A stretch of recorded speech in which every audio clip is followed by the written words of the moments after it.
సమస్తం సాధ్యం. అయితే ఇప్పుడు దేవుడు కూడా ఎందుకు సాధ్యమైతే లేదు తెలుసా? మన కార్యాలను నశింపజేయడానికి ఎందుకు సాధ్యమైతే లేదంటే, నువ్వు బలంగా ఆరాధించు. నీవు ఆరాధించడం సాధ్యమైతే, నువ్వు బలంగా ఆరాధనకి సాధ్యమైతే దేవుడు దిగొచ్చి మన కార్యాలు నశించి దేవుడు కూడా సాధ్యమైంది. ఆరాధిస్తున్నాం అంటే దేవుని ఆహ్వానిస్తున్నాం. యెహోషాపాతు రాజులందరూ ఇక్కడ ఆరాధించడం మొదలు పెట్టలేదు.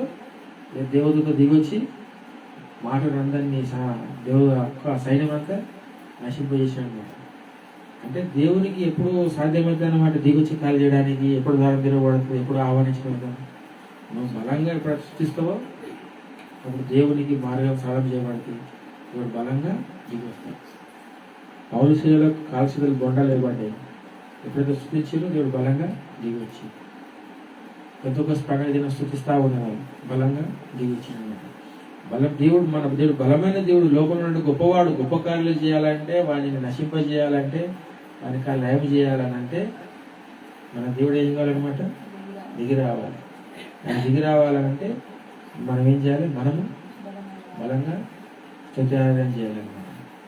నీకు ఇప్పుడు మీకు శాతం అవుతుందా కదా? నీకు శాతం అయితే దేవుడు కూడా శాతం అవుతుంది. లేకపోతే ఆయన గమ్మును కూర్చోవచ్చు. అందుకే యెహోవా జ్ఞాపకర్తలారా, మీరు మౌనం ఉండకండి. మీరు మౌనంగా ఉండి ఆయన మౌనంగా ఉండనియకండి. మీరు బలంగా ప్రార్థన చేయండి. దేవుడు కూడా బలంగా దిగి వస్తాడు, బలమైన కార్యాలు చేస్తాడు అంటాడు. బాబాకు ప్రార్థన చేసి సంవత్సరం జరుగుతుండగా నీ కార్యము అంటే సంవత్సరం జరిగిపోయిన కార్యం ఆగిపోయింది. నేను 2 రోజులు ప్రార్థన చేయకుండా స్థుతించకుండా అంటే నీ పట్ల, మన కుటుంబం పట్ల, మన సంఘం పట్ల కార్యం కూడా ఆగిపోతుంది. దేవుడు పని చేయకుండా ఆగిపోతాడు. దేవుడు ఎవరి పట్ల పనిచేస్తాడు, ఎవరి కోసం దిగొచ్చి పనిచేస్తాడంటే ఎవరు ఆరాధిస్తారో దేవుణ్ణి వారి పట్ల పనిచేస్తారు. ఆరాధించడం అంటే దేవుణ్ణి మనం ఆహ్వానించడమే. దేవుని శక్తిని, దేవుని అభిషేకాన్ని మనము భూమి మీదకి ఆహ్వానించడం అనమాట. హల్లెలూయా. రండి మనమందరం అలా కొద్దిసేపు దేవుని వాక్యం విందాం. మరి మన మధ్యలో సునీల్ పాస్టర్ గారు ఉన్నారు. వారు గజ్వేల్ ప్రాంతంలో ఉంటూ మరి అద్భుతమైన సేవ, బలమైన పరిచయం చేస్తూ ఉన్నారు. 2 తెలుగు రాష్ట్రాలలో అనేక ప్రాంతాలలో వారు పర్యటిస్తూ అనేక సంఘాలు, అనేక ప్రాంతాలు, వేములవాడ, కర్నూలు, విజయవాడ, మన యానాము, ఇలా తెలుగు రాష్ట్రాలలో, కర్ణాటక ప్రాంతం అన్నింటిలో కూడా మన దేవుడు వారికి గొప్ప దారులు తెచ్చాడు. మరి వారు ఈరోజు మరి ఇక్కడ మన అనుకోని రీతిగా మన గ్రామంలోకి రావడం దేవుని కృప, మనకైతే ఆశీర్వాదకరం. వారు కొద్దిసేపు జీవ ప్రసంగం కాబట్టి వారి ప్రసంగం ద్వారా జీవింపజేసి తర్వాత అద్భుతాలు నడిపిస్తారు. కాబట్టి సపోర్ట్ కూడా సమయంలో పని చేద్దాం.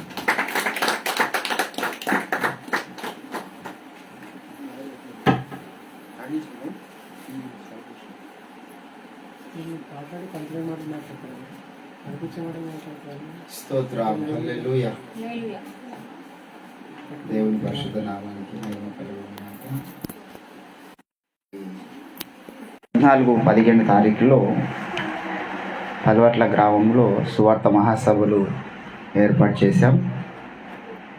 చాలా పెద్ద ఎత్తున కార్యక్రమానికి సంబంధించి ఏర్పాట్లు జరుగుతున్నాయి. కనీసం ఒక 2000 మంది ఆ మీటింగ్స్కి హాజరవుతారు. అటు చుట్టుముట్టు 20 గ్రామాల్లో ఇదివరకు మనం పాస్టర్స్ని కలిసాం, అందరినీ ఆహ్వానించడం. మరి దానికి సంబంధించినటువంటి పబ్లిసిటీ జరిగింది, ఏర్పాట్లు జరుగుతున్నాయి. 2000 మందికి భోజనాలు ఏర్పాట్లు కానీ, అక్కడ లోకల్ సర్పంచులు వీళ్ళు ప్రజాప్రతినిధులను కూడా పిలిచాం. దానికి సంబంధించి ఈరోజు యాక్చువల్గా పర్మిషన్ కొరకు వచ్చాను. నేను స్వరాజ్ పాస్టర్ గారు వెళ్ళాము, కానీ హోలీ సందర్భంగా మరి వాళ్ళు లేకపోవడం బట్టి ఇక్కడ ఉండిపోవాల్సి వచ్చింది. దానికి డిఎస్పీ పర్మిషన్ కావాలని చెప్పారు. సో కాబట్టి నేను వెళ్ళి ఆల్రెడీ ఆ మండలికి వెళ్ళాం, కానీ వారు లేని కారణాన్ని బట్టి మళ్ళీ రిటర్న్ వచ్చాం. సో ఆ మీటింగ్స్ కొరకు మీరు ప్రార్థన చేయండి. అవకాశం ఉన్నంత వరకు మీ సహాయ సహకారాలు అందించండి. పాస్టర్ పవన్ గారికి మీరు పలుబాట్లు జరుగుతున్న స్వార్థ సభల గురించి మీరు ఏమైనా కానుకలు ఇచ్చినా వారు తీసుకొచ్చి మాకు ఇస్తారు. ఎందుకంటే వారు కూడా ఆ మీటింగ్లో కీలకమైనటువంటి పాత్రను పోషిస్తున్నటువంటి వ్యక్తి. వాల్ పోస్టర్స్ మీద మీరు చూస్తే పవన్ గారి ఫోటో కూడా ఉంటుంది. కాబట్టి ఆ మీటింగ్స్ వరకు ప్రార్థన చేద్దాం. ఆ కారణాన్ని బట్టి ఇక్కడ ఉండిపోవాల్సి వచ్చింది, లేకపోతే నేను గజ్వేల్ వెళ్ళిపోయేది. దేవుని కృప. హల్లెలూయా. కాలములు సమయములు తండ్రి తన స్వాధీనమందు వాటిని తెలుసుకోవటం మీ పని కాదు. మీరు ఏ కాలంలో ఉన్నారో ఆ కాలంలో ఏం చేయాలో గది చేయండి అని చెప్పింది దేవుడు. అంతే. ఇక్కడ ఈ కాలంలో మీ మధ్య నేను ఉన్నాను, ఇక్కడ మీతో కలిసి దేవుని స్తుతించాలి. ఏ కాలములు ఎట్టి కాలములు ఏ రీతిగా ఉంటాయో పరిశుద్ధాత్మ దేవునికి తెలుసు. హల్లెలూయా. ఈరోజు మనం బ్రతికున్న కాలం, కొందరికి ఈరోజు మరణకాలం అయ్యి ఉండొచ్చు, మనకు తెలియదు ఎంతమంది చచ్చిపోయారు. నిన్న పలవట్లో వెళ్తే ఆడ ఒక అబ్బాయి నుండి యవ్వనస్తుడు 28 సంవత్సరాలు ఆత్మహత్య చేసుకున్నాడంట. సర్పంచ్ గారి దగ్గర పోయినప్పుడు ఆయన ఈరోజు చెప్తుడు మాకు, నేను స్వరాజయ్య గారికి వెళ్తే అన్న 9 నెలలకు పెళ్లి చేసుకున్న 9 నెలలకు ఆత్మహత్య చేసుకున్నాడు. అటువంటి భార్యలు దేవుని యొక్క చిత్తాన్ని వ్యతిరేకంగా దొరుకుతారు. 9 నెలలకే వాడిని మింగింది. కాబట్టి చిన్న వయసులో మరి ఎంతోమంది యవనస్తులు చచ్చిపోతున్నారు సువార్తను నమ్మకుండా. దేవుడు మనల్ని బ్రతికించిందంటే మనం దేవుని స్తుతించడానికి బ్రతికినాం. హల్లెలూయా. బైబిల్లో మాట ఉంది, సజీవులే కదా నిన్ను స్తుతించేది. మృతుల లోకంలో నీకు స్తుతి కలుగునా అంటే లేదు. అక్కడ ఆలోచన అయినను యోచన అయినను స్తుతి అయినను అక్కడ లేదు. నిత్యము ఏడుపు పండ్లు కొరుకుట ఉన్నది. సో కాబట్టి పాతాళ లోకంలో ఎవరు పడకూడదని రాత్రి పగలు సువార్త భారంతో దేవుడు నడిపిస్తూ ఉన్నాడు. దైవజనుడు స్వరాజ్ గారిని, నన్ను, మా బృందాన్ని సహకరిస్తున్న వాళ్ళు ఎందరో ఉన్నారు. ఈ యొక్క అద్భుతమైన సేవా కార్యక్రమానికి, పరిచర్యకు, సువార్త భారం కలిగి వెళ్తున్నటువంటి మరి దీనులము, ఎందుకు పనికిరాని వారమైనటువంటి మమ్మల్ని దేవుడు అభిషేకించి తన విలువైన శ్రేష్టమైనటువంటి పాత్రలుగా వాడుకున్నాడు, వాడుకుంటాడు. తన రాకడ పర్యంతం కూడా ఆయన స్థిరపరిచి అభిషేకించి వాడుకున్నవాడై ఉన్నాడు. హల్లెలూయా. దేవునికి మహిమ గాక. మరి ఈ స్థానిక సంఘ కాపరి పాస్టర్ పవన్ గారిని బట్టి దేవుని స్తుతిస్తూ వారి ఆధ్వర్యంలో ఇక్కడ సంఘం బలపడాలి. ఇంతకుముందు కొంత చీకటి చట్టాలు, చీకటి ప్రక్రియ జరిగింది మనకు తెలియకుండా. సాతాను చాలా కుయుక్తిపరుడు. వాడు దేవుని మీద తిరుగుబాటు చేయకన్నా ముందు చాలా కాలం నమ్మకత్వాన్ని చూపించాడు దేవుని దగ్గర. చాలా యథార్థపరుడుగా ఉన్నాడు. వాని వ్యూహం అది. కొంతమంది చాలా నమ్మబలికిస్తారు సేవకుల్ని, చాలా ప్రేమను పొందుతారు సేవకుల దగ్గర. ఏ క్షణాన వాళ్ళు చీకటి జరుగుతుందో మనం ఊహించలేము. అందరికన్నా ఎక్కువగా ప్రేమను పొందిన వాడు లూసిఫర్ దేవుని దగ్గర. అయినా వీళ్ళ లోపల ఇంకో తత్వం ఉంది. ఈగో, స్వార్థం, అహం అనేది వాని లోపల ఈ లక్షణాలు దాచిపెట్టుకొని దేవుని ప్రేమను అనుభవిస్తున్నాడు. దేవుని యొక్క పరిచర్యలో ఉన్నాడు. ఒక టైం వచ్చింది, వానిలో ఉన్న నిత్య చీకటి వాడిని బయటికి వెళ్ళిపోయే విధంగా చేసింది. హల్లెలూయా. అట్లా చాలామంది ఆ ప్రభావం ద్వారా దైవజనుల దగ్గర తిరుగుబాటు చేసి చీకటి మనుషులుగా క్లెయిమ్ చేసుకుంటారు వారికి వారు. మరి వారు వెళ్ళిపోయిన తర్వాత దేవుడు ఇక్కడ మంచి సేవకులను మనం నడిపించినాడు. యథార్థమైనటువంటి భక్తి, యథార్థమైనటువంటి సేవ చేస్తున్నటువంటి దైవజనులను మన కొరకు దేవుడు ఉంచినందుని బట్టి దేవుని స్తుతించాలి. దేవుని బిడ్డలారా, కొందరు కుటుంబంలోనే నాశనము చేస్తున్నారు అంటాడు పౌలు. కాబట్టి ఈరోజు మీరు మరి దేవుని యొక్క కృపను బట్టి కాపాడబడ్డారు. ఈ సత్యవాక్యం వినడానికి, ఈ సత్య సేవలో కొనసాగడానికి దేవుడు మీకు ఇచ్చినటువంటి కృపను బట్టి దేవుని స్తుతిస్తూ దైవజనుడు పవన్ గారిని ఇంకా బలంగా ఈ చుట్టుముడు గ్రామాల్లో దేవుడు వాడుకోవాలి. భారమును వారి హృదయాల్లో దేవుడు పుట్టించాలి. పరిచర్య కొరకు దేవుడే పుట్టిస్తే తప్ప ఆసక్తి మనుషుల్లో పుట్టదు. మనందరికీ సుఖాపేక్ష అనేది సహజంగా ఉన్న లక్షణం. కానీ దేవుని యొక్క సేవ కొరకు కరిగిపోవటం అనేటటువంటిది మనకు లేదు. మనలో ఉన్నటువంటి మరి సుఖాలను చంపుకోవాలనేటువంటి మనసు మనకు లేదు.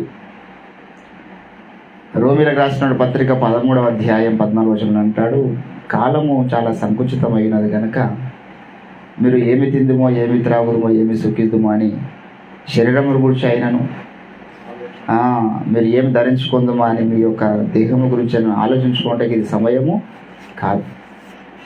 ఈ సమయంలో ఇక శరీర సుఖాల మీద, సంపదల మీద దృష్టి పెట్టే సమయం కాదు. కేవలము దేవుని వైపు చూస్తూ నశించిపోతున్న ఆత్మల పట్ల భారము కలిగి రాత్రి పగలు ముందుకు సాగే సమయం. హల్లెలూయా. సో ఈరోజు ఇక్కడ మనం ఎందుకు వచ్చినామంటే, ఇంతకుముందు అన్న చెప్పినాడు, సాతానుతో యుద్ధం చేయకపోతే మనం వాని సామ్రాజ్యం నుంచి కొంతమందిని లాగలేం. దేవుడు అంటాడు, అగ్నిలో నుంచి లాగినట్టు కొందరిని మీరు లాగడానికి శక్తి మనకు ఉండాలంటే వాని మీద యుద్ధంలో మనం గెలవాలి. మనం నిద్రపోతే మన మీద వాడి గెలుస్తాడు. నిన్నటి దినాన చాలా బలంగా ఉంది. గత రాత్రి నా దగ్గరికి చాలా శక్తులు వచ్చినాయి. సరజన వాళ్ళ ఇంట్లో పండుకున్నప్పుడు 4 ప్లేసులు మార్చిన రాత్రి 3 గంటల దాకా. దేవుడు సాక్షి చెప్తుంది. ఇక్కడ ఏదో కట్టుకథ అనుకుంటే మీరు దేవుని గతింపు గురవుతారు. 3 గంటల దాకా నాకు పోరాటం జరిగింది గత రాత్రి.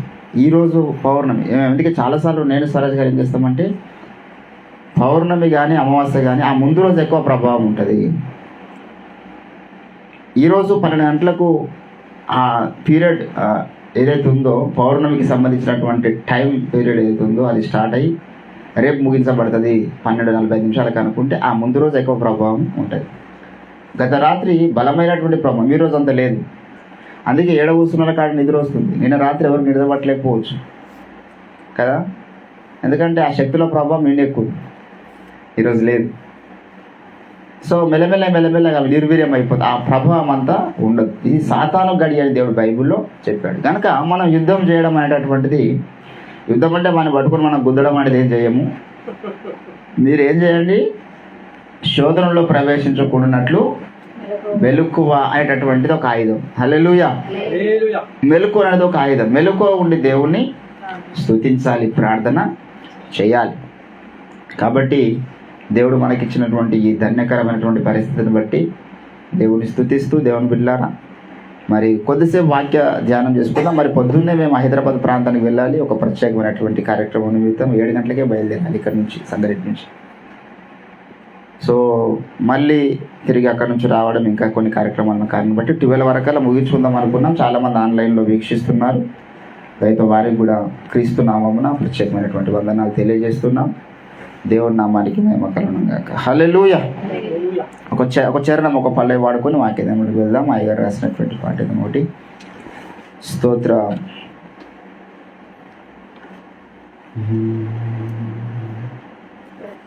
నాపై ఎన్నో నేరములు రేయింబవలు మోపినను, నాపై ఎన్నో నేరములు రేయింబవలు మోపినను, విననుల్లక అపవాదిని గాతించి పరిశుద్ధుడితడనొచ్చును,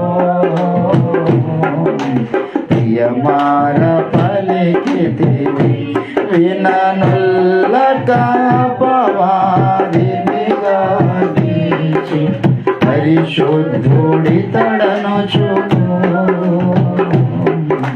ప్రియమార పలికితివి హల్లెలూయా పాటలతో ఆనంద గీతాలతో, కృపామయుండ నీ మేలులన్నీ స్మరించి స్తుతింతురు, కృపామయుండ నీ మేలులన్నీ స్మరించి స్తుతింతురు. హల్లెలూయా. దేవుని వాక్యం నుంచి తిమోతికి రాసినటువంటి 2వ పత్రిక 4వ అధ్యాయం ఒక చిన్న మాట చదివి మనము ప్రభు యొక్క సన్నిధానములో వాక్య ధ్యానంలో ముందుకు సాగుదాం. తిమోతికి రాసినటువంటి 2వ పత్రిక 4వ అధ్యాయము 7వ వచనం చదువుతున్నాను. మంచి పోరాటము పోరాడి తిని, నా పరుగు కడముట్టించి తిని, విశ్వాసమును కాపాడుకొంటిని. ఇక మీదట నా కొరకు జీవ కిరీటం ఉంచబడి ఉన్నది. చదవన లేఖన భాగమును దేవుడు మన వెనుకల్లో ఫలింప చేయనట్లు చిన్న ప్రార్థన చేద్దాం. స్తోత్రం తండ్రి, నీ ఘనమైన నామనికి వందనాలు. చదవబడ్డ లేఖన భాగము ద్వారా మాతో మీరు మాట్లాడండి. చేరి వచ్చిన ప్రతి ఒక్కరి హృదయం జరిగిన దేవుడు నీవే. అపోస్తుల కార్యం 1వ అధ్యాయం 24వ వచనంలో మీరు చెప్పినారు, తండ్రి అందరి హృదయం జరిగిన వాడవు అనే పేరు నీకున్నది, నీకు మరుగై ఉన్నది ఏది లేదు తండ్రి. నీకు స్తోత్ర. ఏ హృదయానికి ఏ మాటలు అవసరమో నీకు తెలుసు. మా అందరిని బలపరచండి, మా లోటును అయా వివరించండి, మా యొక్క లోపమునంత సవరించండి. మీ చిత్తానుసారముగా మేము ముందుకు సాగడానికి కృపను అనుగ్రహించమని, ఈ స్థలమందు పనిచేస్తూ ఉన్నటువంటి కనబడకుండా పనిచేస్తున్న దుష్ట దురాత్మ చీకటి దయ్యపు శక్తులన్నిటినీ మీరు మాకు ఇచ్చిన అధికారమును బట్టి యేసుక్రీస్తు నామములో గద్దిస్తూ బంధిస్తూ విశ్వాసము చేత ఎత్తబడి సముద్రంలో పడవేయబడునుగా కానీ ప్రార్థన చేస్తూ ఉంటున్నాం. దిగిరండి తండ్రి. చేరువచ్చిన ప్రతి ఒక్కరికి వినగల చెవి, గ్రహించే మనసు దయచేయండి. ఆన్లైన్ ద్వారా ఈ యొక్క సోషల్ మీడియాలో మరి ఈ యొక్క ఫేస్బుక్ సామాజిక మాధ్యమం ద్వారా వీక్షిస్తున్నటువంటి బిడ్డలను కూడా మీరు దర్శించండి. నీ ఆత్మకార్యం జరిగించమని ప్రార్థన చేస్తూ యేసుక్రీస్తు అద్భుత శక్తివంత నామమున ఈ ప్రార్థన సమర్పిస్తూ ఉంటున్నాం తండ్రి. ఆమేన్. ఆమేన్. ప్రభునందు నాకు అత్యంత ప్రియులారా, దేవుని యొక్క సన్నిధానంకి వచ్చినప్పుడు మనము చాలా జాగ్రత్తగా దేవుని యొక్క వాక్యాన్ని వినాలి. ఆశీర్వాదం అచ్చట ఉన్నది. బైబిల్లో చాలాసార్లు దేవుడు కొన్ని మాటలు అంటాడు. ఏంటంటే, ధర్మశాస్త్రం వినకుండా తన చెవిని తొలగించుకొని వాని ప్రార్థన ఏహ్యము అంటాడు. సామెతలు 28వ అధ్యాయము 9వ వచనంలో వాక్యం వినకపోతే మన ప్రార్థన ఏహ్యమైనది అవుతుంది. దేవుని యొక్క వాక్యాన్ని మనం శ్రద్ధగా ఆలకించాలి. మన ప్రభువైన క్రీస్తు అంటాడు, యోహాను సువార్త 5వ అధ్యాయం 24వ వచనంలో, నా మాట విని నన్ను పంపిన వాని యందు విశ్వాసం ఉంచువాడు నిత్య జీవము గలవాడు. అంటే నా మాట వినకపోతే మీకు నిత్య జీవము లేదు. దేవుని మాట అంటే ఏంది? వాక్యమే. పౌలు చాలా సందర్భాల్లో గుర్తు చేస్తాడు. ఏంటంటే, ఒక మాటను గుర్తు చేస్తాడు, మీరు ప్రతి మనుషుడు వినడానికి వేగిరపడండి. ఎందుకంటే వినుట వలనే విశ్వాసం అనేటటువంటిది పెంపొందించబడుతుంది. వినుట వలన విశ్వాసము కలుగును, వినుట క్రీస్తును గుర్చిన మాటల వలన కలుగును అంటాడు రోమా 10వ అధ్యాయం 17వ వచనంలో. కాబట్టి ఎవరైతే వినడానికి ఆసక్తి పరులై ఉంటారో వారికి దైవస్వరం డైరెక్ట్గా వినబడుతుంది. దేవుని యొక్క అభిషేకం డైరెక్ట్గా వారి తల మీదకి కుమ్మరించబడుతుంది. వారికి ఉన్న సమస్త సమస్యలు పోతాయి, రోగాలు పోతాయి, ప్రతిదీ పోతుంది. సర్వరోగ నివారణ అంటారనమాట దీన్ని. వాక్యంకున్న శక్తి, నీకు ఏది అవసరమో దానికి డెలివరెన్స్ వాక్యం ఇస్తుంది, దైవజనుడు కాదు. దేవుని వాక్యానికి ఉన్న శక్తి వాక్యం నుండి స్వస్థపరుస్తుంది, వాక్యం నుండి ఆశీర్వదిస్తుంది, వాక్యం నుండి అభిషేకిస్తుంది. వాక్యము నీలో ఉన్నటువంటి రహస్య పాపాన్ని తొలగిస్తుంది. వాక్యం నీలో ఉన్న లేమిని తొలగిస్తుంది, నీలో ఉన్న బలహీనతని తొలగిస్తుంది. దేవుని వాక్యము శక్తి గలది. హల్లెలూయా. అందుకే చాలాసార్లు దేవుడు బైబిల్లో అంటాడు, నీ యొక్క వాక్యము వెల్లడగుటతోడ వెలుగు కలిగాను, అవి తెలివి లేని వారికి తెలివిని పుట్టిస్తూ ఉన్నాయి. దేవుని బిడ్డలారా, దేవుని యొక్క వాక్యాన్ని మనం శ్రద్ధగా ఆలకిద్దాం. అపోస్తలుడైన పౌలు భక్తుడు ఒక 3 విషయాలు తన యొక్క సాక్ష్యముగా పంచుకుంటున్నాడు ఈరోజు మన యొక్క మధ్యలో. 3 విషయాలు, నేను సాధించిన 3 విషయాలు. నేను మంచి పోరాటం పోరాడని మొదటి సాక్ష్యం. చాలామంది మంచి పోరాటం పోరాడుతలేదు. పౌలు పోరాడిన పోరాటం ఏమిటి? దేని కొరకు పౌలు పోరాటం చేస్తున్నాడు? పౌలు యొక్క గురి ఏమిటి? చాలాసార్లు పౌలు ఒక మాట అంటాడు. 1 కొరింథీ 9వ అధ్యాయము 24వ వచనంలో 26వ వచనంలో ఏమంటాడంటే, నేను గురి చూడని వాని వలె పరిగెత్తువాడను కాను, గాలికి పోట్లన్నట్టుగా నేను పోట్లాడటం లేదు, కానీ నేను గురి యొద్దకే పరిగెత్తుచూ ఉన్నాను. ఫిలిప్పీలకు రాసినటువంటి పత్రిక 3వ అధ్యాయము 13వ వచనములో, దేని నిమిత్తము నేను క్రీస్తు యేసు చేత పట్టబడితినో దానిని పట్టుకున్న వలన నేను పరిగెత్తుతూ ఉన్నాను. అపోస్తలుడైన పౌలు భక్తునికి ఒక అద్భుతమైన గురి ఉంది. He had a wonderful goal in his life. నేను ఒట్టిగా పోరాడటం లేదు. నా పోరాటము ఫెయిల్ అయిపోయేటటువంటి పోరాటం కాదు, మంచి పోరాటం. అంటే చెడ్డ పోరాటం కూడా ఉన్నది. చెడ్డ పోరాటం పోరాడే బ్యాచ్ కూడా ఉంటారు ప్రతి తరంలో.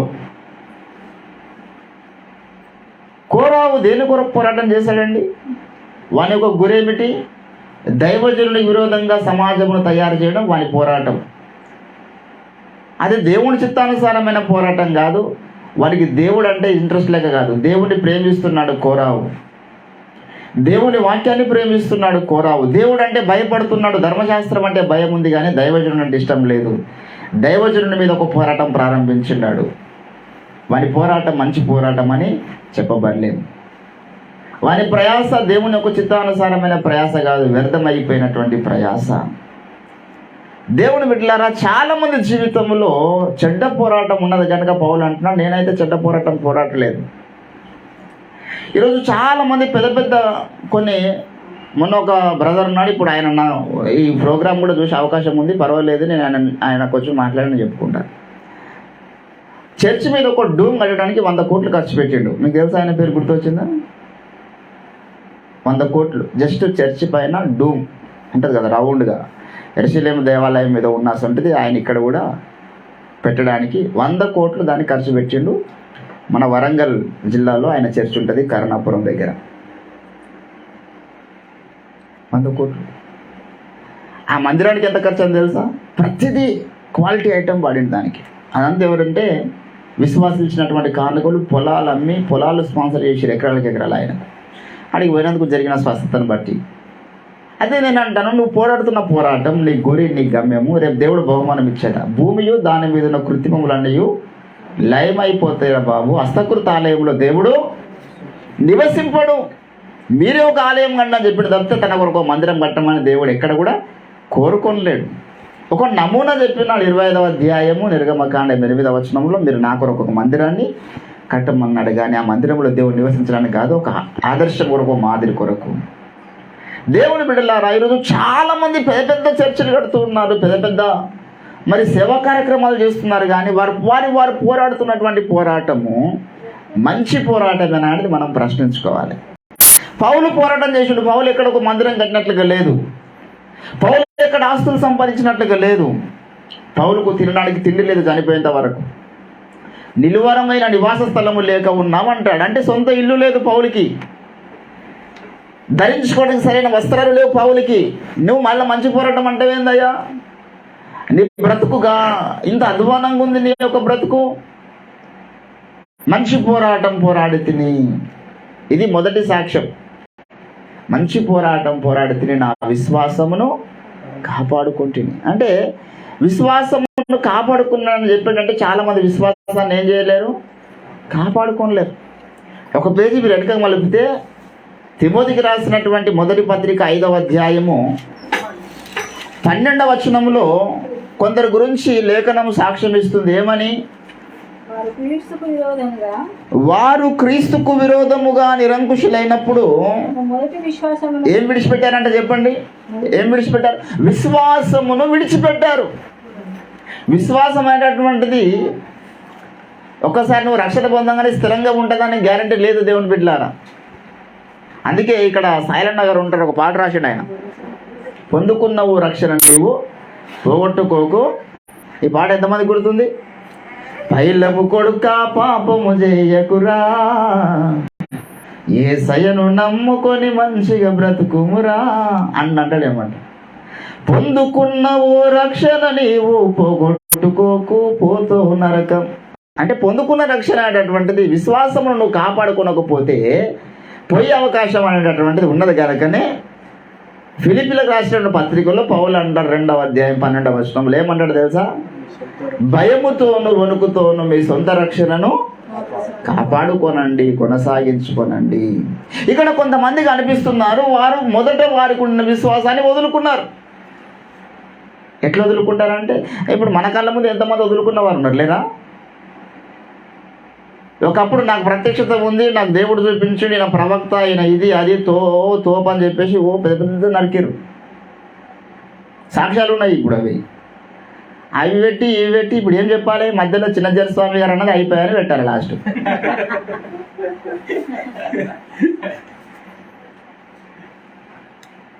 ఒకడైతే ఇక అందరికన్నా పెద్దవాళ్ళగా అన్నాడు. ఒకడు హ్యాట్సప్ టు రంజు టోఫీర్ అంటాడు. నేను పోడకుండా ఉండలేను సార్ అంటాడు. మళ్ళీ వాడే పెట్టుకో అవ్వ ఇసుండి బతకాలేదు అంటాడు. వానికి ఏం చెప్పాలి? వానికి అసలు ఒక స్టాండ్ ఉందా? ఆడొక ఛానల్ పెట్టుకున్నాడు వీకేఆర్ అని. మాతో మాట్లాడమంటే నాతో స్వరాజ్ బ్రదర్తో మాట్లాడికి రాడు. ఎన్నోసార్లు స్వరాజ్ అన్న ఫోన్ చేసి మాట్లాడండి. మాతో ఒక డిబేట్ ఒక పెట్టండి, విద్యార్థులు తప్ప ఎవరితోనే చేస్తారంటాడు. దేవుడు బిడ్డలారా, ఈరోజు విశ్వాసమును కాపాడుకోవడం అనేది చాలా కష్టతరమైన పరిస్థితి. నీ విశ్వాసమును ఇది కాపాడుకోవాల్సినటువంటి లక్షణాలు కొన్ని ఉన్నాయి. దీన్ని తొలగించే వారు కూడా కొందరు పనిచేస్తారు ఎప్పుడు కూడా నీ చుట్టుముట్టు. నేను విశ్వాసమును తప్పించడానికి సాతాను డైరెక్ట్గా రాడు. నేను విశ్వాసమును తప్పించడానికి నీ చుట్టుముట్టున్న వారిని వాడుకుంటాడు. అపోస్తల కార్యం 13వ అధ్యాయములో ఒకడు కనబడతాడు. వీని యొక్క గురి, వీని యొక్క గమ్యం ఏమిటంటే కొంతమందిని విశ్వాసంలోకి తొలగించాలి. ఏంటంటే 13వ అధ్యాయము 8వ వచనములో, అయితే ఎలుమాను ఆ అధిపతిని విశ్వాసం తొలగింపాలని యత్నము చేసి వారిని ఎదిరించెను. ఎలుమాను పేరున గాడిద అని అర్థము. అందుకు పౌలు అనబడిన సౌలు పరిశుద్ధాత్మ నిండినవాడై తేరి చూచి సమస్తమైన కపటముతో దుర్గాతో నిండినవాడా అపవాది కుమారుడా సమస్త నీతికి విరోధి నువ్వు ప్రభు యొక్క తిందని మనం చెడగొట్టడం. కొందరు దేవుని యొక్క తిందని మార్గములు చెడగొట్టే బ్యాచ్ ఎప్పుడు ఉంటారన్నమాట. వీరి గురించి పౌలు కూడా అంటాడు. తిమోతికి రాసినటువంటి పత్రిక 4వ అధ్యాయం 1వ వచనములో, అంత్య దినములలో అపాయకరమైన కాలములు వచ్చును, కొంతమంది విశ్వాస భ్రష్టులు అవుతారు, కొంతమంది విశ్వాసమును చెరిపేవారు కూడా వస్తారు అని పౌలు ఏనాడో రాసిపెట్టినాడు. దేవుని బిడ్డలారా, 4వ అధ్యాయము 1 తిమోతి 4వ అధ్యాయం 1వ వచనములో, అయితే కడవరి దినములలో కొందరు అబద్ధీకుల వేషధరణ వలనను మోసపరచు ఆత్మల యందును దయ్యముల బోధ యందును లక్ష్యముంచి విశ్వాస భ్రష్టులైపోతారు. ఈరోజు మన విశ్వాసానికి పరీక్ష కాలం ఉన్నది. దేవుని బిడ్డలారా, ఈ పరీక్ష కాలంలో నీ విశ్వాసాన్ని కాపాడుకోవడానికి ఇటువంటి ఆన్లైన్ పేర్లు 100 కావాలి.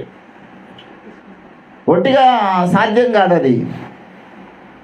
ఇప్పుడు మా సేవా జీవితం ప్రారంభించబడి 14-15 సంవత్సరాలు అయింది. స్వరాజ్ బ్రదర్ నేను ఎన్ని చేసినామో ఆన్లైన్ ప్రేయర్లు. కొన్ని సంవత్సరాల తరబడి ఒక ఉద్యమముగా ఒక టాస్క్ అనమాట మాకు ఆన్లైన్ ప్రేయర్లు చేయడం, సేవా కార్యక్రమాలు చేయడం, ఉపవాస ప్రార్థనలు చేయడం. ఇవన్నీ ఎందుకు పనులెక్క చేస్తున్నామా? నేను ఎప్పుడు కూడా భక్తి జీవితం లేక చాలు అనే పరిస్థితి ఉండొద్దు. చాలా చేశాను కదా, చాలా ప్రార్థనలు చేసినా కదా, చాలా భక్తి సాధన చేసినా కదా అంటే నెక్స్ట్ మూమెంట్లో నీ దగ్గరికి సాతాను వస్తాడు. దొరికినవరా బాబు నాకు చేయనండి అని. ఏదో 4-5 పాటలు నేర్చుకొని ఏడవైన అవే పాటలు పాడి నేను భక్తి పరణ అనుకుంటే సిగ్గుపడతారు రేపు క్రీస్తుని ఏర్పెట్టే ముందు. నీ ప్రార్థనలు ఈ యొక్క వేషధారణతో కూడుకున్నటువంటి భక్తి పనిచేయదు. దేవుని దగ్గరికి చాలామంది వస్తారని చెప్పినాడు ఆయన. అంత్య దినములలో కొంతమంది ఆయన దగ్గరికి వస్తారంట. ప్రభువా, నీ నామమున మేము ప్రార్థన చేయలేదా? నీ నామమున దయ్యములను వెళ్ళగొట్టలేదా అంటే యేసుప్రభు ఏమన్నాడు? నేను మిమ్మల్ని అన్నాడు ఎరగను అన్నాడు. మత్తయి సువార్త 7వ అధ్యాయము 21వ వచనంలో ఉంటుందన్నమాట. ప్రభువా ప్రభువా అని పిలుచు ప్రతివాడు నా తండ్రి యొద్దకు చేరడు కానీ.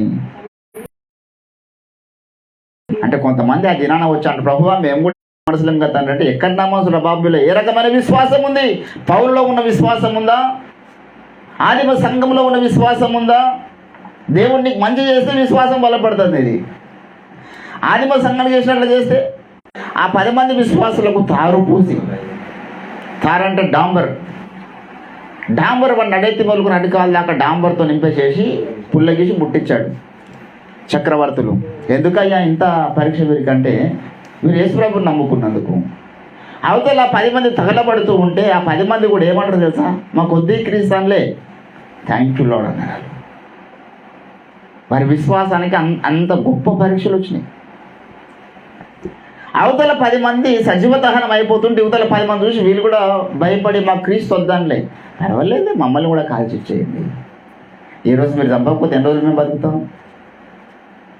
దేవుని బిడ్డలారా, మన విశ్వాసానికి పరీక్షలు వస్తాయి. విశ్వాస జీవితంలో పరీక్ష వచ్చినప్పుడు అంత్య దినాల్లో కరువైపోతుందంట విశ్వాసం కాపాడుకోవడం. ప్రభువైన క్రీస్తు అంటాడు, ఆయన రెండవసారి భూమి మీదకి వచ్చిన తర్వాత చూసే లక్షణం ఇది ఒకటేనంట.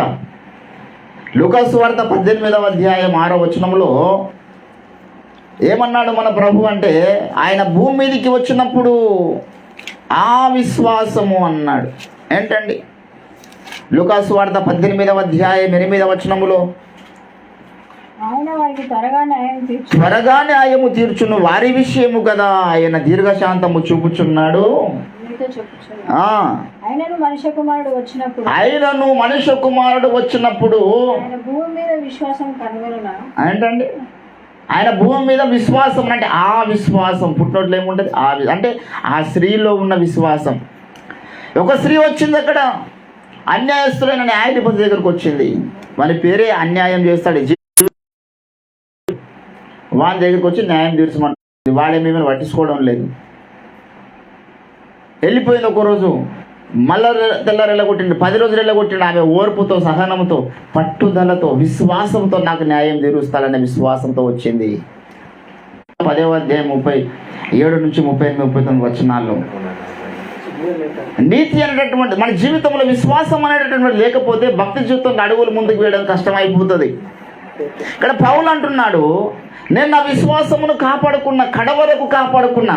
కానీ కడవరకు కాపాడుకోకుండా మధ్యలో వదులుకున్న వాళ్ళ పేరు చెప్తారా మీరు? విశ్వాసాన్ని మధ్యలో వదులుకున్నవాడు బిలాం. ఒకప్పుడు దేవునితో నడిచినాడు, దేవునితో మాట్లాడినాడు, ముఖాముఖిగా దేవుని చూసినాడు, స్నేహితులతో మాట్లాడినట్టుగా బిలాము దేవునితో మాట్లాడిండు. కానీ బిలాము విశ్వాస భ్రష్టుడైపోయినాడు. కోరవు కూడా మామూలు మనిషి కాదు, కయ్యూను మామూలు మనిషి కాదు. ఒకప్పుడు విశ్వాస వీరులు వీరు కూడా తర్వాత భ్రష్టులు అయిపోయినారు. ఇస్కరియోతు యూదా కూడా ఎన్ని అద్భుతాలు చేస్తున్నాడండి. ఒకప్పుడు మంచి విశ్వాస వీరుడే, నిత్య చీకటికి ఆహ్వానించిన తర్వాత విశ్వాస భ్రష్టుడైపోయినాడు. ఈరోజు మనకు ఒక సవాలు మన ముందు ఉంది. ప్రభు యొక్క రాకడ సమీపంగా ఉన్నటువంటి ఈ దినాలలో నీ భక్తి జీవితం ఎంత దృఢంగా ఉంది? నీ విశ్వాసం ఎంత దృఢమైన విశ్వాసం? మన పితరుల గురించి మాట్లాడుతూ హెబ్రీ పత్రిక 11వ అధ్యాయం అంటాడు, విశ్వాసమును బట్టి వారు ఎరుకో గోడలు కూల్చిరి, విశ్వాసమును బట్టి పొడి నేల మీద నడిచినట్లుగా ఎర్ర సముద్రంలో పడి నడిచిరి, విశ్వాసమును బట్టి మృతులైన తమ వారిని బ్రతికించుకొని వెళ్ళిరి, విశ్వాసమును బట్టి యోసేపు తన యొక్క మరణావస్థ దినములో తన శల్యమును గురించి ఆయన ప్రవచించాడు, నా యొక్క సమాధి మీరు ఐగుప్తులో చేయుదురా బాబు, నా యొక్క సమాధి ఎక్కడ చేయాలంటే నా పితరుల దగ్గర చేయాలి. విశ్వాసమును బట్టి యోసేపు ఎందుకు అట్లా అన్నాడు? ఒక పిరమిడ్ ఉండేది ఆయనది. ఒక పిరమిడ్ అంటే మామూలే, ప్రపంచం నుంచి చూడడానికి వెళ్తారు అక్కడికి ఆ పిరమిడ్లు. అందులో ఒకటి ఐగుప్తు దేశంలో యోసేపు ఉండాల్సింది. కానీ యోసేపు ఇష్టపడలే, మా పితరుల దగ్గర నా యొక్క సమాధి జరగాలి. విశ్వాసమును బట్టి అంటే వాగ్దాన దేశమును వారు కోరుకున్నారంటాడు. మన దగ్గరికి ఇప్పుడు సింహం వచ్చిందనుకో, మనం దానియేలులాగా ప్రార్థన చేస్తామా? దాని దగ్గర నిలబడతామా? సింహం దాకా కుక్క అడ్డం వస్తే పారిపోతాం మనం. కుక్క పిల్ల అడ్డం వచ్చి కొంచెం మొరిగినా, పిల్లి అడ్డం వచ్చి కొంచెం అది నెమిరి చూసినా మన విశ్వాసం అనేటటువంటిది పనిచేయదు. ఎర్ర సముద్రం అడ్డొస్తే 2 పాయలు చేయగలుగుతామా? ఇప్పుడు మనకి ఏలియాకు వచ్చిన సవాల్ వచ్చిందనుకో, మా రాష్ట్ర ముఖ్యమంత్రి కేసీఆర్ గారు ఏందయ్య మీరు ఏ మూలకు చూసినా కూటాలు పెట్టి మొత్తం మా దేవుడే నిజమైన దేవుడు, మా దేవుడే గొప్ప దేవుడు, మా దేవుడే పాపాలు క్షమిస్తాడు, మా దేవుడు సృష్టికర్త, మా దేవుడే సర్వం అని చెప్తున్నారు కదా. రండి మరి మీరు తెలంగాణ భవన్ కాడికి వచ్చి నిజమైన దేవుడు మీ దేవుడు అయితే మీరు నిరూపించండి. మరి ఏలియా ఏ రీతిగా అయితే కందకమును కట్టి కట్టెలు దాంట్లో నింపి దాని మీద బలిని ఓ ఎద్దుని తీసుకొచ్చి బలి అర్పించి నీళ్ళతో దాన్ని నింపినప్పుడు ఆకాశం నుంచి అగ్ని దిగి వచ్చినట్లుగా మరి అగ్ని దిగి వస్తే నేను కూడా నమ్ముకుంటానని చెప్పేసి అన్నాను అనుకో, ఏ పాస్టర్ బయట పడతాడు ఆయన? ఒకవేళ అగ్ని దిగి రాకపోతే మీ తలకాయలు అక్కడనే దిగేస్తానని అనుకో. మరి ఏలియా పోయాడు కదా, ఏలియా ఒక్కడే పోయి నిలబడ్డాడు. నా ప్రాణం పోయినా పర్వాలేదు, దేవుడి శక్తి దిగి వస్తే అక్కడ అందరి ప్రాణాలు నేను తీస్తాను. తీశాడు కూడా. 850 మంది ప్రవక్తలు, బయలు ప్రవక్తల యొక్క తలకాయలు కోళ్ళ కూడా కోడి తలకాయలు కోసినట్లు కోసి పడేసిండు కీషోను వాగు దగ్గర. ఏలియా కారణం తెలుసా? విశ్వాస వీరుడు ఆయన. మనమందరం వీఆర్ బిలీవర్స్ బ్రదర్. అరే ఎంత బిలీవ్ నీలో ఉంది అంటారు. అది ఇప్పుడు అందరం కలిసి ప్రార్థన చేద్దాం, ఇక్కడ భూకంపం రావాలని. Are you believe? ఒక మాట అంటున్నాండి, చేద్దాముండా యోషువ సూర్యుడు ఆగిపో అన్నాడు, చంద్రుడు ఆగిపో అన్నాడు. సూర్యుడేమో గిబియోన్లో ఆగిపోయాడు, చంద్రుడేమో అయ్యాలోతు లోయలో. అరే మనం అనగలుగుతామా? సూర్యుడు ఆగిపో అన్నాం, మనం ఆగిపో అంటే ఎండకు మన గుండె అయిపోతుంది. దేవుని బిడ్డలారా, విశ్వాసం అనేటటువంటిది మామూలు సబ్జెక్ట్ కాదు. అది అందుకే విశ్వాసం లోపల లేదు. అది నేను ఎవరిలో కించపరచు, మన విశ్వాసం బలపరచుకోవాలని చెప్తున్నా నేను. We should increase our faith. మన యొక్క విశ్వాసం దృఢపరచబడాలి. అంటే సమస్యల సుడిగుండంలో, శోధన సుడిగుండంలో, శ్రమల కొలిమిలోని విశ్వాస పాఠాలు నేర్చుకుంటావు. సుఖాపేక్ష. ఈరోజు మన జీవితంలో విశ్వాసమును కాపాడుకోవాలి. అంత్య దినములలో విశ్వాస భ్రష్టులు అయిపోతారు అనేకులని ఆత్మ తేటగా చెప్పుచున్నదని పౌలు అన్నట్లుగా మన కళ్ళ ముందు ఎంతోమంది మనుషులు అసలు వీడు తప్పిపోడు అనుకున్న వాళ్ళు పెద్ద విశ్వాస భ్రష్టులు అయిపోతున్నారు. వీడు చాలా బలమైన వ్యక్తి అనుకున్న వాళ్ళు విశ్వాస భ్రష్టులు అయిపోతున్నారు. మన పరిస్థితి ఏంది? మనం ఎంతవరకు బలంగా ఉండగలుగుతాం? మన దృష్టి దేని మీద ఉంది? విశ్వాసమును కాపాడుకుందామనే దాని మీద ఉందా? లేకపోతే మన మీద మందిరాల మీద, లేకపోతే ఇంకో దాని మీద ఉంటుంది మన దృష్టి? నా విశ్వాసం. అందుకే కోట జక్కయ్య గారు అంటాడు, విశ్వాసి వలను విర్రవీగుటయే అవిశ్వాస మోసం. ఆ పాటలు అంటాడు కదా దేవుని బిడ్డలారా. ఈరోజు దేవుని యొక్క సన్నిధానం, విశ్వాసి అంటే దేవుణ్ణి సంపూర్ణంగా నమ్మిన వాడు, దేవుని మీద సంపూర్ణంగా ఆధారపడ్డప్పుడు అన్ని విషయాల్లో. అబ్రహాము దేవుని నమ్మిననుంది. ఏమన్నాడు తెలుసా? నాకు ఒక కుమారుని ఇస్తానని చెప్పినావు కదా ప్రభువా, కుమారుని ఇచ్చినావు, మళ్ళీ వీడిని బలి అడుగుతున్నావు కదా. విశ్వాసమును బట్టి అబ్రహాము తన కుమారుని బలిగా అర్పించనని వ్రాయబడ్డది బైబిల్ గ్రంథంలో. విశ్వాసంతో పోయిండు. కట్టెల మీద తన కుమారుని పండబెట్టి కత్తి లేపుతానే ఉన్నాడు. ఎందుకో తెలుసా? వీడు చనిపోయినా నాకు దేవుని వాగ్దానం ఉంది ఒక కుమారుని ఇస్తానని. మళ్ళీ ఈ బూడిదల నుంచి దేవుడు విశ్వాసం ద్వారా నేను నమ్ముతున్నా, ఈ బూడిదల నుంచి మళ్ళీ ఒక ఇసాకుని దేవుడు నాకు ఇవ్వగలుగుతాడని నమ్మాడు. అదే మన జీవితంలో ఎదురైతే మనం ఏం చేస్తాం? ఈరోజు మనం అందుకే విశ్వాసులు కరువైపోయినారు. యుద్ధ రంగంలో సాతానును జయించాలంటే విశ్వాసమందు స్థిరులు కావాలంటాడు. విశ్వాసమందు స్థిరులై వారిని ఎదిరించండి అని లేఖనం సెలవిస్తుంది. విశ్వాసంలో చంచల మనస్కులు సాతాను ఎదిరించలేరు. విశ్వాస విషయంలో బలహీనుడు సాతాను ఎదిరించలేరు. అందుకే దేవుడు అంటాడు, బాబు మీరు ముందుగాల విశ్వాసులు కండి. ఇర్మియా ప్రవచన గ్రంథం 3వ అధ్యాయము 22వ వచనంలో ఏమన్నాడు? భ్రష్టులైన బిడ్డలారా నా యొద్దకు రండి, నేను మీ అవిశ్వాసమును బాగు చేసేదను. ఒక ప్రార్థన చాలు, ప్రభువా ఈరోజు నేను నీ యొక్క సన్నిధానంలో విశ్వాసులుగా. దయ్యాలన్నీ కూడా దేవుని నమ్ముతాయి. దయ్యములను దేవుని నమ్మి వణుకుచున్నావని బైబుల్ చెప్పి.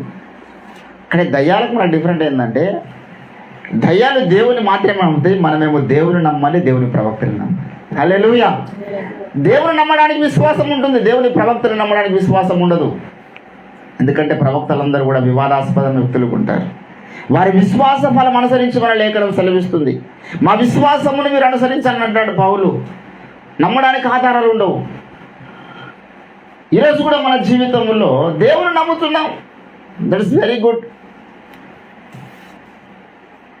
మరి ప్రవక్తలు ఎంతవరకు నమ్ముతున్నాం? దైవజనులు ఎంతవరకు నమ్ముతున్నాం? ఇతడు దేవుడు అభిషేకించిన దైవజనుడు నమ్మగలుగుతున్నావా? మామూలు మనిషి ఏదో సాదాసీదా వచ్చాడు కదా, పర్వాలేదు అనుకున్నామంటే నువ్వు పప్పులో కాలేసినట్టే. రేపో మాపో నువ్వు కూడా భ్రష్టత్వంలో ఒక మెట్టు అవతలికి దాటినట్టే.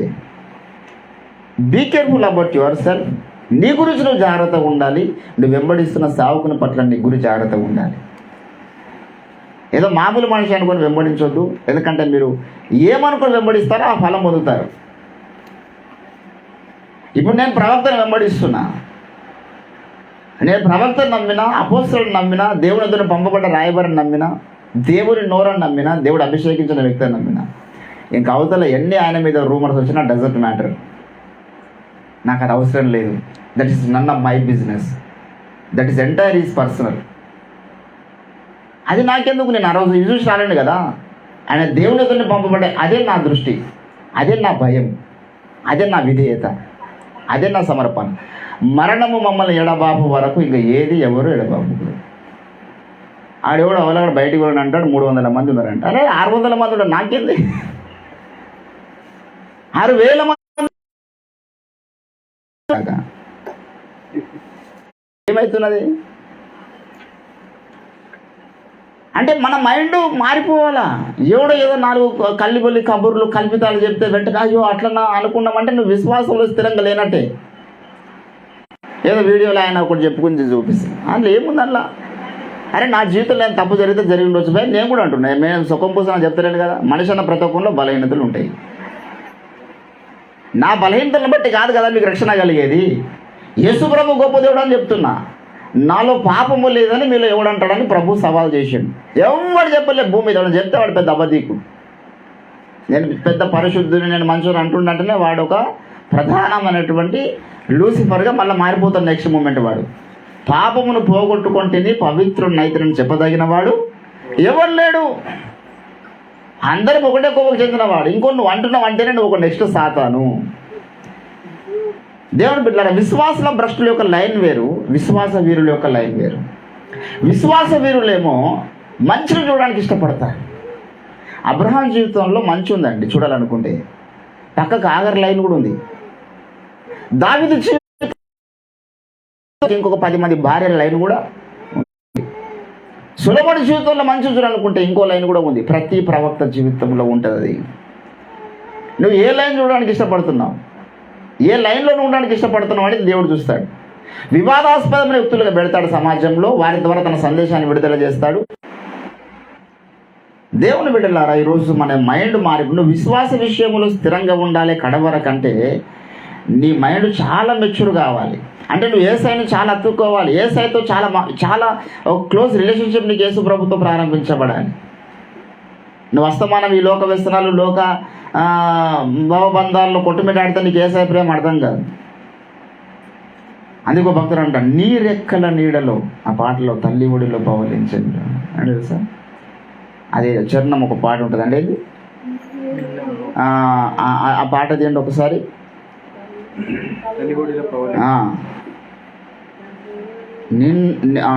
తల్లి ఒడిలో పవలించే బిడ్డవలనే పాటలో ఒక చరణం ఉంటుంది.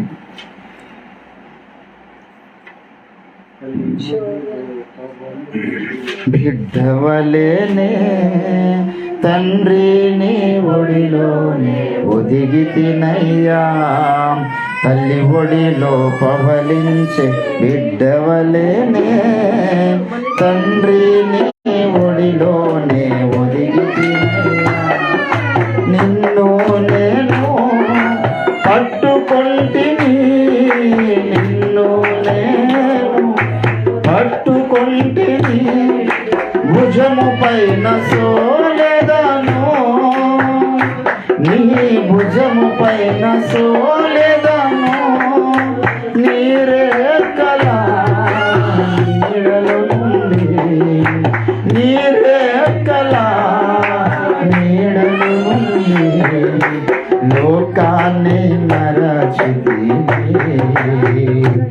ఈ లోకాన్ని. ఈ మాట మనం అనగలుగుతామా ఎప్పుడన్నా? యేసయ్య రెక్కల నీడలోకి వచ్చిన తర్వాతనంట ఏమంటుండ ఆయన? జరిగినటువంటి రిజల్ట్ ఏంది చెప్పండి? అందరు ఇక్కడనే ఉన్నారా? వింటున్నారా అందరూ? ఏంటంటే ఒకసారి ఇద్దరు భార్యాభర్తలు స్వచ్ఛంద సేవా కార్యక్రమాలు చేద్దాం అనుకున్నారంట. అంటే అన్నదాన కార్యక్రమం చేద్దాం అనుకున్నారు వాళ్ళు. ఒక ఆలోచన వచ్చింది కొంతమందికి అన్నదాన కార్యక్రమం చేద్దామని. అన్నదాన కార్యక్రమాన్ని బోర్డు పెడితే ఒక రోజు ఒకటి వచ్చాడు ఇంటికి తినడానికి. మంచి వంటకాలు చేసి పెట్టి చాలా రుచికరంగా ఉన్నాయి. మళ్ళీ తెల్లారు వచ్చాడు, మళ్ళీ పెట్టారు, మళ్ళీ తెల్లారు. అట్లా వాడు ఇంటికి అలవాటు అయిపోయాడు మంచిగా. వీళ్ళు ఎట్లా వదిలించుకోవాలని ఇద్దరు భార్యాభర్తలు ప్రయత్నం చేశారు. అరే వీడు 4 రోజులు అవుతుంది బంద్ అవుతలేడు, రోజు పొద్దున్న లేవగానే ఇంటికి వస్తున్నాడు కదా, ఏ రీతిగా వీళ్ళు వదిలించుకోవాలని ఇద్దరు ప్రయత్నాలు చేసి ప్లాన్ చేసిరట. పొద్దున వాడు రాగానే భర్త చెప్పాడు తన భార్యకి, వాడు రాగానే నువ్వు నన్ను తిట్టినట్టు యాక్టింగ్ చేయి, నేను నిన్ను కొట్టినట్టు యాక్టింగ్ చేస్తా, మన ఇద్దరు కొట్టుకుంటే వాడు వెళ్ళిపోతాడు, మళ్ళీ రాడని చెప్పేసి ప్లాన్ చేసి. పొద్దున్న లేవగానే వాడు వచ్చాడు ఇంటికి. భార్య భర్తను పట్టుకొని బండబూతులు తిడుతుంది. 2 రోజుల నుంచి పెట్టుకున్నది మనసులో. మంచి అవకాశం ఇచ్చింది కదా వాడు తిట్టుమని, తిడుతూ ఉంది. వీడు కూడా 2 రోజుల నుంచి పెట్టుకున్నాడు, అవకాశం వచ్చిందని చెప్పేసి కరెక్టే కొట్టినా మేము. కొట్టుకున్నారు తిట్టుకున్నారు. వాడు వచ్చి చూసిండు, అరే పరిస్థితి బాగాలేదు, వీళ్ళే కొట్టుకుంటారు అని చెప్పేసి వాడు అప్పటిదాకా వెనక వాళ్ళు పోయినంట. ఆహా, సక్సెస్ అయింది మన ప్లాన్, చాలా బాగా యాక్టింగ్ చేసిన కదండి, నీకు తిట్టినట్టు యాక్టింగ్ చేస్తే లాభం లేదు, లోపలికి దిగాలి. హల్లెలూయా.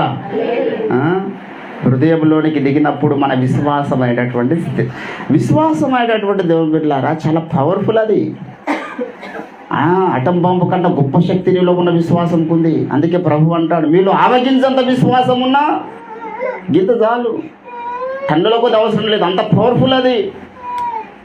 సాతానుగాడు ఎంతండి, వాని చీకటి మూగలన్నీ కూడా నువ్వు మాట సెలవిచ్చి విశ్వాసంతో వాటిని గద్దిస్తే వెళ్ళిపోవాలి సమూహాలు మొత్తం. మనం భయపడుతూ అది. ఒకసారి మేమే ఇంతకుముందు ఇక్కడ మన దగ్గర ఉన్న పాస్టర్ వాళ్ళ ఊరికి పోయారు వీళ్ళు, స్వరాజ్ పాస్టర్ గారు, దైవజనులు పెద్ద పెద్దలు పోయారు ఒక దయ్యాన్ని వెళ్ళగొట్టడానికి. వీళ్ళు కన్ను మూసుకొని ప్రార్థన చేస్తే సంగీత వాళ్ళు ఉండరు, ఆ దయ్యం మధ్యలో నోరు తెరిచి అన్నది ఒక్కటి సార్, అందరు కళ్ళు తెరిచి ఆల్రెడీ దూరం వెళ్ళిపోతారు. వీళ్ళు విశ్వాసం గురించి మనం ఏం చేస్తాం? ఇప్పుడు ఒక దయ్యం బట్టడు వచ్చి వాడు గట్టిగా పిడికిలు పీల్చి కళ్ళు పెద్ద తెరిచి అందరూ చూస్తే ఏం చేస్తాం? మనం కళ్ళు మూసుకుంటాం. అప్పుడు కళ్ళు తెరిచే ప్రార్థన చేస్తాం. మనం కళ్ళు మూసుకొని ప్రార్థన, వాడి జమాయించి ముఖం మీద గుర్తి అంటే కథ మన దయ్యం విడాలి, మళ్ళీ వాన్ దయ్యం తర్వాత అండి. అంటే విశ్వాసం అనేటటువంటిది ఒక పర్టికులర్ సిచ్యువేషన్లో తెలుస్తుంది. ఇప్పుడు తెలియదు, ఇప్పుడు మనం మంచిగా మాట్లాడుకుంటున్నాం. మరి అప్పుడు వారు ఎట్లా దయ్యాలను చూసి వాళ్ళు యేసు నామములో పో అన్నారు. ఆ దయ్యాలు విలవిలలాడి వెళ్ళిపోయినాయి. దగ్గరికి రావడం తర్వాత సంగతి. పుట్టుకుంటే వాళ్ళు లేచి నడువమన్నారు వాళ్ళు విశ్వాసంతో. అరే వెంటనే గంతులు వేస్తున్నాడు. చనిపోయి 4 రోజులైంది. లాజరు సమాధి దగ్గరికి పోయి లాజరు లేచి బయటికి దాంటాడేంది? ఇది విశ్వాసం. వాక్యం వింటూ వింటూ బిల్డింగ్ దగ్గర కింద పడి చచ్చిపోయాడు. ఐదుకు అనేవాడు. పౌలు వెళ్ళి వాడిని పైకెత్తుకొచ్చి, ఆయన చనిపోలే నిద్రిస్తున్నాడు అంటాడు. విశ్వాసంతో ప్రార్థన చేస్తే లేచి కూర్చున్నాడు వాడు. విశ్వాసంతో ప్రార్థన చేశాడు. పేతురు వెళ్ళి లేచి కూర్చుంది. అరే చనిపోయిన వాళ్ళని లేపిందండి విశ్వాసము. మనం లేపుతామా? పండుకున్న వాళ్ళు లేపండి, చనిపోయిన తర్వాత అంటే. కానీ పండుకున్న మీరు లేపితే మీకు అవార్డు చేసుకుందాం. అంటే మనమే కొన్నిసార్లు అలసిపోతే తెలియదు మనకి. ఇప్పుడు నేను కూడా అంది, నేను ఇప్పుడు 2 గంటల దాకా ప్రార్థన చేసిపోయి పండుకున్నాం అనుకో, డీప్ స్లీప్లో ఉన్నప్పుడు ఎంతమంది కొట్టేసిన లేస్తాం మనం. అంతకుముందు 4-5 గంటలు పండుకుంటే మేలుకు వస్తుందేమో, కానీ ఇప్పుడే బాగా అలసిపోయి పండుకుంటే మనకు మెలకువ రాదు. మరి మనం నిద్రపోయినా లేపలేము, చచ్చిపోయినా లేపుతాం. అంటే విశ్వాసంకు ఉన్నటువంటి శక్తి. ఇక పౌలు అంటున్నాడు, నేను విశ్వాసమును కాపాడుకున్నాను, మంచి పోరాటం పోరాడుతుని, నా యొక్క పరుగును కడముట్టించి తిని, విశ్వాసమును కాపాడుకుంటుంది. ఎప్పటిదాకా? చనిపోయే దశలో ఆ సాక్ష్యం ఇస్తున్నాడు ఆయన. మరి చనిపోయే దశలో సొలొమోను సాక్ష్యం ఇవ్వలే. కోట్లు సంపాదించుడు, దాసదాస జనములను సంపాదించుకున్నాడు, బహుమంది భార్యల్ని ఉంచుకొని వచ్చున్నాడు, కోరుకున్న సుఖం అనుభవించినాడు ఆయన. ఆస్తులకు తక్కువ లేదు, బంగారంకు తక్కువ లేదు, వెండికి తక్కువ లేదు. చనిపోయే సమయంలో అంటాడు, వ్యర్థము నా బ్రతుకు వ్యర్థం అయిపోయింది. అరే పౌలుకు ఏం గతి లేకపోయినా పర్వాలేదు, కానీ ఈయనది గొప్ప పోరాటం అయింది, మంచి పోరాటం అయింది, దేవుడు మెచ్చే జీవితం అయింది పౌలుది. ఈరోజు మనకు దేవుని బిడ్డలారా ఏ సాక్ష్యంతో మనం మన యాత్ర ముగించబోతున్నాం? What kind of testimony do you have today in the presence of Lord? నువ్వెంత దేవుని కొరకు సీరియస్నెస్ కలిగి ఉన్నావు? ఇప్పుడు మేము ఉన్నామండి. ఇప్పుడు మేము ఒక పెద్ద ప్రోగ్రాం తలపెట్టినాం. దానికి ఈరోజు నేను స్వరాజ్ పాస్టర్ గారు అంచనా వేస్తే ఇప్పటిదాకా ఖర్చు అయింది కాకుండా ఇంకా కనీసం 80,000 ఖర్చు అయితే ఏమంటుంది. అయినాయి కొంత ఖర్చు, 10-15,000 ఖర్చు అయినాయి. ఇక్కడికి వెళ్ళి వస్తే మాకు పైసలు తెలియదు. అదే 80,000 మీ దగ్గర ఉంటే ఏం చేస్తారు? చిన్న రూమ్ కట్టుకుందాం బయట అనుకునే ఆలోచన వస్తుంది కొందరికి. పిల్లలు ఉన్నారు, పెళ్లికి ఇంత బంగారం కొనిపి పడేద్దామని 80 రూపాయలతో ఎట్లా సువార్త ప్రకటిస్తాం? 80,000 కాదు, 8 కోట్లు రాని కాక సువార్త పనుకోరకు ఏ రీతిగా వీటిని వినియోగిస్తాం? దేవుని బిడ్డలారా, విశ్వాస వీరుల యొక్క లైన్ వేరు. అది నేను చెప్తున్న విషయం. వీరి యొక్క ప్రమాణాలు వేరు, వారి గురి వేరు. ఇప్పుడు మా అయ్యగారు 4-5 కోట్లు అప్పు చేసిండు. ఎందుకొరకు చేసిండు ఆయన? ఈ భ్రష్టులు బయటకు పోయినటువంటి భ్రష్టుల జాబితా ఏదేదో మాట్లాడుతున్నది, కానీ ఎందుకొరకు చేసిండు ఆయన? మొన్న ఢిల్లీ మీటింగ్ కొరకు 80 లక్షలు అయింది ఆయనకి, ఒక్క గంట సేపు సువార్త వాక్యం చెప్పడానికి. ఎందుకో తెలుసా? ఒక్క ఆత్మ రక్షించబడ్డ 80 లక్షల కంటే ఎక్కువ విలువ అని తెలుసా ఆయనకు. 80 లక్షల కంటే ఎక్కువ విలువ. అందుకే అంటాడు బైబిల్లో దేవుడు చాలాసార్లు, మారు మనసు అక్కర్లేని 99 మంది నీతిమంతుల కంటే మారు మనసు పొంది ఒక పాపి విషయమై పరలోకము సంతోషిస్తుంది అంటాడు. ఒక పాపి యొక్క విలువ. అందుకని ఒకడు సర్వలోకమును సంపాదించుకుని తన ప్రాణమును పోగొట్టుకునే ఏమి ప్రయోజనం? 80 లక్షలు ఖర్చు పెట్టిన గంట సేపు వాక్యం చెప్పడానికి మాయ గారు. అట్లా ఎన్నో మీటింగులు, ఎన్నో బుక్కుల కొరకు, అంత పరిచయ కొరకు ఈరోజు కొన్ని కోట్లపై ఆయన ఉన్నాడు. మరి వేరే వాళ్ళది ఆస్తులు సమకూర్చుకున్నారు, చర్చిలు కట్టుకున్నారు, బ్యాంక్ బ్యాలెన్స్ పెంచుకున్నారు. విశ్వాస వీరుల లైన్ వేరు, దేవుని యందు స్థిరబుద్ధి కలిగి సాగిపోయే భక్తులు లాంటి లైన్ వేరు. ఏదో మంచిగా పొట్ట తిప్పల కొరకు 4 రూకలు అన్ని చేసుకురానే ఈ వీరుల లైను వేరు. కాబట్టి దేవుని బిడ్డ రోజు మనం ఆ లైన్ ఉండొద్దు. అందుకే అంటాడు, నువ్వు ఎక్కడ దాకా అంటే ప్రకటన గ్రంథం 2వ అధ్యాయం 10వ వచనంలో అంటాడు, మరణం వరకు నమ్మకముగా ఉండము. విశ్వాస విషయంలో నీకు నీ విశ్వాసానికి వచ్చేటటువంటి అగ్ని లాంటి పరీక్షల్లో నువ్వు స్థిరంగా ఉండగలగాలి. యోబుకు వచ్చిన పరిస్థితులు వచ్చినా స్థిరంగా ఉండగలగాలి. పట్టణాన్ని విడిచిపెట్టి వెళ్ళిపోయినా పర్వాలేదు, నేను ప్రభు జీవిస్తానన్న మైండ్ నీకు ఉండాలి. ఈరోజు నీ భార్య నేను ప్రేమిస్తుంది, రేపు నీ భార్య నీ మీద తిరుగుబడేసి విడిచిపెట్టి పోయినా పర్వాలేదు, నేను దేవుని కొరకు అనుకున్నాడు యోబు. పిల్లలు చనిపోయినారు ఉన్నంతమంది ఒక రోజులో, ఉన్న ఆస్తి అంతా పోయింది, శరీరం అంతా కురుపులతో నింపబడింది. జనగాములో దేవుని నమ్ముకున్న తర్వాత ఒక పెద్ద ఆయన బాప్తిసం తీసుకున్నాక వారం రోజులకు వాళ్ళ బర్రె చచ్చిపోయిందంట. కథ ఏం దేవుడేమో దేవుని నమ్ముకున్న తర్వాత మా బర్రె చచ్చిపోయిందని చెప్పేసి మొత్తం దేవుని విడిచిపెట్టి మళ్ళీ రివర్స్ గేట్లో కన్వర్ట్ అయ్యాడు. గజం విశ్వాసం నాకు అర్థం కాదు. తుమ్మితే ఊడిపోయి ముక్కు లాంటి విశ్వాసం. అరే బర్రె కాదురా బాబు, నేనే చచ్చిపోయినా పర్వాలేదు అనుకోవాలి. విశ్వాస వీరులు అంటే వాళ్ళు క్రీస్తు కొరకు తమ ప్రాణములను వెనుక తీయలేదు ఆదిమ సంఘ భక్తులు. దేవుని బిడ్డలారా, హల్లెలూయా. ఈరోజు నీవు నేను మనమందరం కూడా ఏ సాక్ష్యం ఇస్తాం? మన విశ్వాసానికి వస్తున్నటువంటి పరీక్షల్లో నువ్వు ఎంతవరకు స్థిరంగా ఉండగలుగుతున్నావు? నువ్వు కలిగి ఉన్న విశ్వాసం ఎటువంటిది? అసలు నువ్వు కలిగి ఉన్న విశ్వాసము శ్రమల కొలిమిలో శద్రక్ మేషక్ అబేద్నెగోలాగా స్థిరంగా ఉండే విశ్వాసమా, చంచలమైన విశ్వాసమా? ఎవడో వచ్చి ఏదో చెప్తే అన్నీ ఏంటంటే ఒక మాట, ఇప్పుడు జ్ఞానము లేనివాడు ఏమంటాడు కదా, సామెతలు 14వ అధ్యాయం 15వ వచనంలో, జ్ఞానము లేనివాడు ప్రతి మాట నమ్ముతాడు. ఏ పడతావో నమ్మొద్దు, 1.25 లక్షలు వస్తాయి. విశ్వాస వీరుల యొక్క లైన్ వేరు అనమాట, వీళ్ళు చూసే కోణం వేరు. దేవుని బిడ్డలారా, ఈరోజు మన విశ్వాసానికి పరీక్షలు చుట్టుముట్టున్నాయి.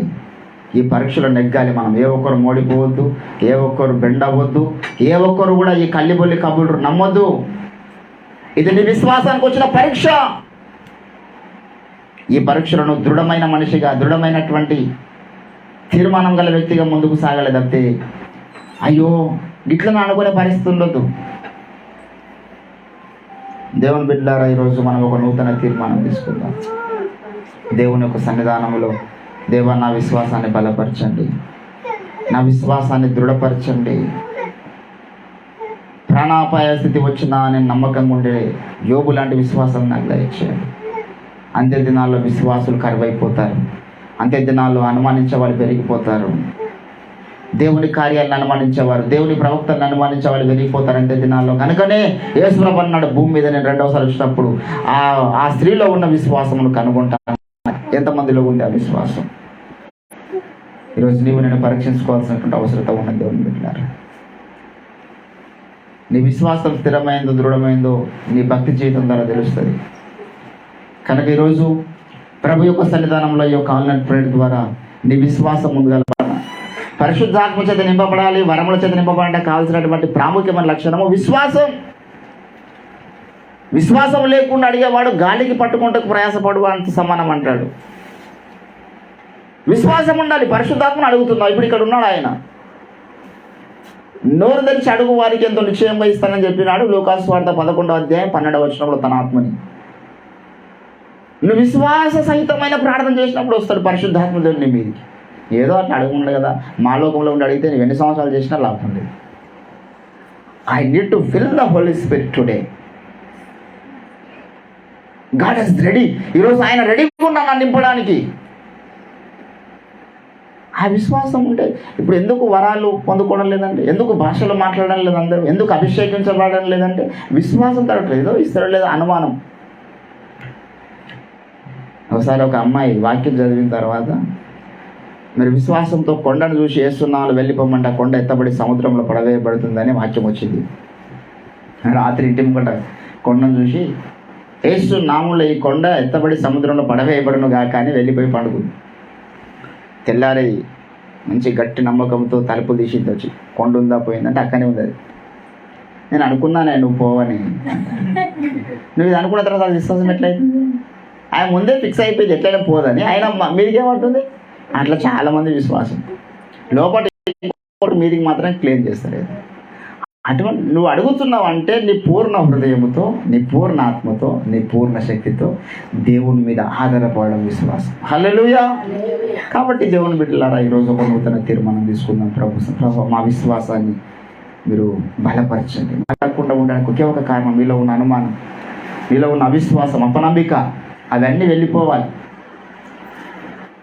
When you receive the supernatural power in your life, you will not be same again. నీ భక్తి జీవితము, నీ ప్రవర్తన, నీ చూపులు, నీ రహస్య బ్రతుకు ఇంతకుముందు ఉన్నట్లు ఉండదు. పాపం మీద నీకు తెలియకుండా నీకు జయం వస్తుంది, పాపం మీద ద్వేషం వస్తుంది, అసహ్యం పుడుతుంది నీకు. పరిశుద్ధాత్మ దేవుడు శక్తిని ఇస్తాడు నీకు, తన కొరకు బ్రతకడానికి, ప్రార్థన చేయడానికి శక్తిని ఇస్తాడు. పరిశుద్ధాత్మ లేకపోతే నువ్వు గంట సేపు మోకాళ్ళ మీద ప్రార్థన చేస్తావు. ఆయన ఇవ్వాలి నీకు శక్తి, సూపర్ న్యాచురల్ పవర్ పరలోకం నుంచి దేవుడిని మీద కుమ్మరిస్తారు. కాకపోతే దానికి విశ్వాసం కావాలి పొందుకోవడానికి. కాబట్టి దేవుని బిడ్డలారా, ఈరోజు మనం అడుగుదాం, ప్రభువా మమ్మల్ని మాలో ఉన్న విశ్వాసం అనే ఆ లక్షణాన్ని మీరు ముట్టండి, బలపరచండి, దృఢపరచండి, అనుమానాలు తొలగించండి, అవిశ్వాసం తొలగించండి, స్థిరమైన బుద్ధి నూతనంగా దయచే ప్రభు అని ప్రార్థన చేద్దాం. రండి. ప్రభు ఈ బుద్ధి మాటలు మన వినికిల్లో ఫలింపచేయును గాక. విశ్వాసముతో మనము